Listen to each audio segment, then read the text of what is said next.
আমরা আওয়ামী লীগকে কেন ঘৃণা করি। তো যারা ছাত্রলীগ করেন, যুবলীগ করেন কিংবা আওয়ামী লীগ করেন, আপনাদেরকে বলি ভাই, আপনাদেরকে ভালোবাসার মতো জাস্ট একটা পয়েন্ট দেখাই দেন আমাদেরকে, যে ভাই এই কারণে আমাদেরকে তোমরা ভালোবাসতে পারো। এই যে দেখেন দেওয়ালের মধ্যে কি লেখা আছে, অভিভাবক হিসেবে আল্লাহই যথেষ্ট। নিচে লেখা দেখেন জয় বাংলা। আচ্ছা এই লেখাটা কি, এখানে এই লেখাটা মানে এতই প্রয়োজন ছিল, এই লেখাটা লেখা তোমরা জয় বাংলা লেখো, সমস্যা নাই।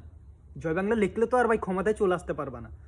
তোমরা জয় বাংলা লেখো, একটা সাইডে লেখো যেখানে লেখা আছে অভিভাবক হিসেবে আল্লাহই যথেষ্ট, তুমি ওইটা কেটে দিয়ে নিচে জয় বাংলা লিখলা, তার মানে কি করলো? মানে আল্লাহর সাথে না, তুমি হয়তো বা ভাবতে পারো যে একটা লেখা কাটে দিছি এখানের মধ্যে আল্লাহর সাথে কি শিরিক হয়ে গেলো, কি হয়ে গেলো, অবশ্যই হয়েছে। এটা কোরআনের আয়াতের অর্থ, এটা যেমন তেমন কথা না। তো আসলে কি বলবো এদেরকে, আল্লাহ তাআলা তো নিজেই বলছে, এদেরকে ইঙ্গিত করে একটা কথা বলছে, যে অর্থটা বলি, এরাই হয়তো তারা যাদের জন্য আল্লাহ এই আয়াতটি নাজিল করছিল। আয়াতটি হইতেছে যে খতামাল্লাহু আলা কুলুবিহিম ওয়া আলা সামঈহিম ওয়া আলা আবসারিহিম গিশাওয়া ওয়া হুয়া ওয়া লাহুম আযাবুন আযীম। অর্থ হইতেছে যে আল্লাহ তাদের অন্তরে এবং তাদের কানে মোহর লাগিয়ে দিয়েছেন, এবং তাদের চোখসমূহে রয়েছে পর্দা, আর তাদের জন্য রয়েছে মহা আযাব।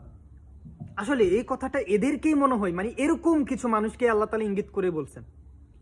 ভাই আপনি যেই ধর্মেরই হন, প্রত্যেকটা সৃষ্টিকর্তা, প্রতিটা ধর্মেরই তো সৃষ্টিকর্তা আছে না। আমাদের যেমন আল্লাহ আছে, ওদের আমাদের হিন্দু ভাইদের ভগবান আছে, তারপর বিভিন্ন ধর্মের আছে।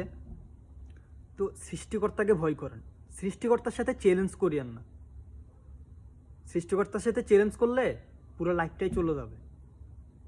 সো আমার ছাত্র যারা আওয়ামী লীগ করেন তাদের প্রতি আমার এটা অনুরোধ, যে যাই করেন ইসলামকে দুশমন বানায়েন না। আজ পর্যন্ত ইসলামকে দুশমন বানায় এই পৃথিবীর মধ্যে কেউ টিকে থাকতে পারে না। আপনাদের চাইতে কত প্রভাবশালী মানুষ ছিল, নমরুদ, ফেরাউন, কারুন, সাদ্দাত, কতজন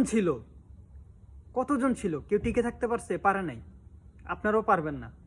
সৃষ্টিকর্তার সাথে, ইসলামের সাথে চ্যালেঞ্জ করিয়েন না। এমনি করেন, রাজনীতি করতেছেন আপনাদের তো এমনও ইসলামের কোনো টিয়া নেই, তারপর করেন, সমস্যা নেই, কিন্তু দয়া করে ইসলামকে বিকৃত করার চেষ্টা করবেন না। এমনভাবে মুছে যাবেন পৃথিবীর মধ্য থেকে, মানুষ আপনাদেরকে ঘৃণার চোখেও স্মরণ করবে না, মনে রাখিয়েন।